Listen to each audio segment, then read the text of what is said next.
Hi, I'm Richard Roll. I'm professor of finance at the Anderson School at UCLA. And I'd like to talk today a little bit about a new accounting regulation that has been promulgated by the Financial Accounting Standards Board, or FASB. This FASB Regulation 123, which pertains to how companies should account for granting employees stock options in the company's stock. This new regulation, which will come into effect in June of this year, will require public corporations to expense their grants of stock options. What that means is that when they grant an employee a stock option, there will be a requirement that the value of that stock option be taken as an expense in the income statement of the firm that grants the option. Now, this is something new that very few companies have ever done before, although there have been companies that have done this voluntarily, but this will be required for American public companies beginning in June. There are various aspects of this regulation which are more or less technical, but the key thing for the financial reporting officers of the corporations to be able to understand to handle this accounting regulation will pertain to how options are valued in general and how employee stock options differ from traded stock options that we commonly find traded in the stock market or the options market. Option valuation is very well understood by finance practitioners and scholars these days. There's a very active market in the options of American corporations that's traded on the Chicago Options Exchange, and in international, there are also options traded on many other exchanges around the world.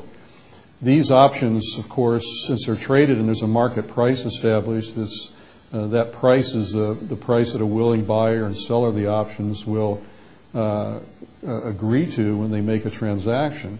And the accounting regulation depends on the idea that the value that the corporation should take as an expense when they grant an employee should be that price that a willing buyer and seller would agree to if they traded the exact same stock option as the option being given to the employee.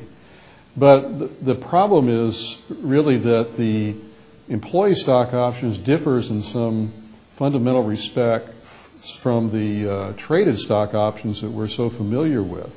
They're very similar in some ways.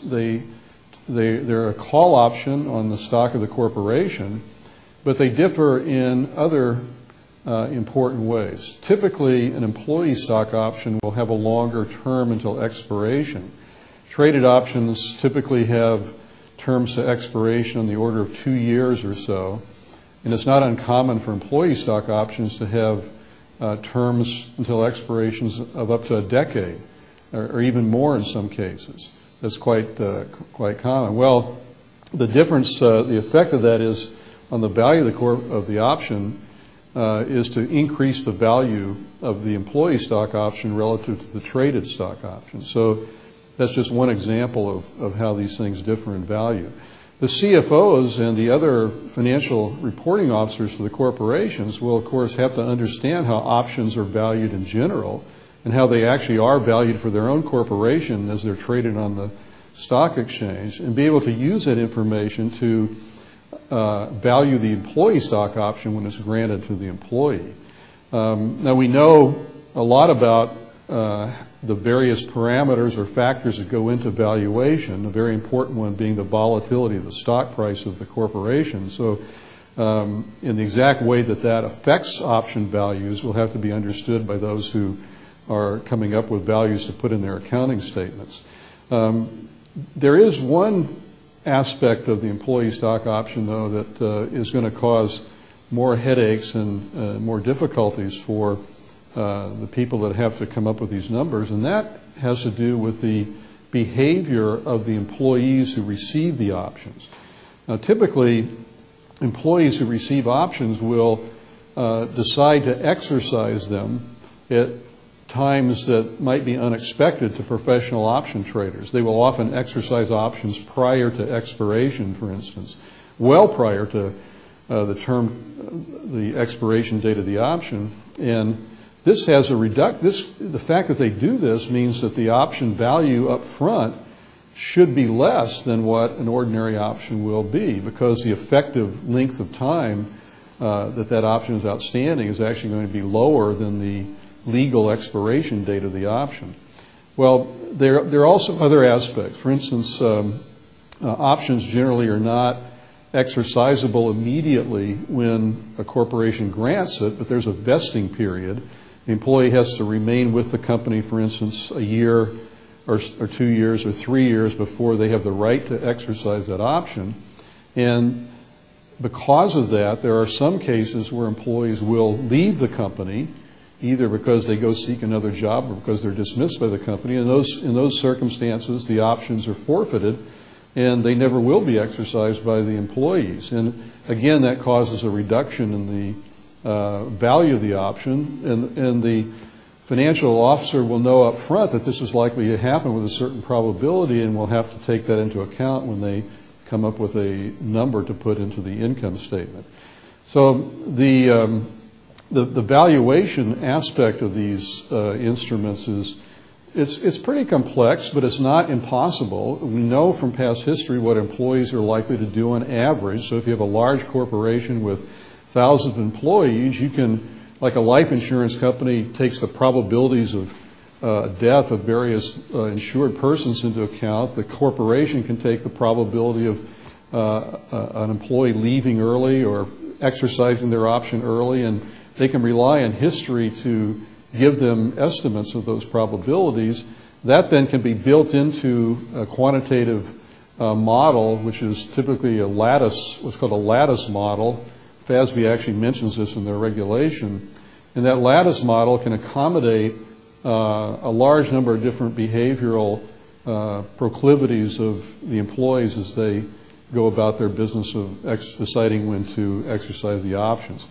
When you put all together the employees' behavior, the traded options of the same corporation on the options exchange, the interest rates, the term to expiration, and other factors that go into option valuation, it is possible to come up with a fair number for the value of the option that would be the price that that option could be purchased by the company from a third party, an independent third party that would sell that option to the company. So the basic objective then is for the CFO to be able to carry out these calculations to come up with a fair number that will be put into the accounting statement, a number that will fairly reflect what the true costs to the company are of granting those options.